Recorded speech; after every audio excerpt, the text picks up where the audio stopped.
Hello everybody, I am Pratyush Kumar Chinara of Class 2 Section C. As we all know, water is precious and we should save it. For this, I have built a model for rainwater harvesting, which will also act as a water dispenser. This demo model is made up of waste materials like bottle, cardboard, plastic pipe and extra. This model works on the basis of air pressure. Now, I will show you how it works. Water is collected in a bottle. When you open the cap, the air in the atmosphere will go into the bottle. So, water will come out through the pipe, like this.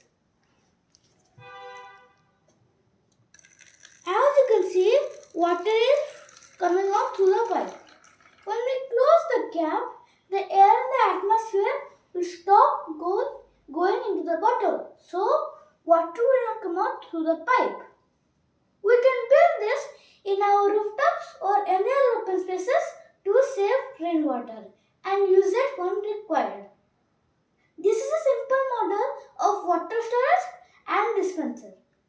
For As's thought, I would like to say, save water, save life. Thank you and have a nice day.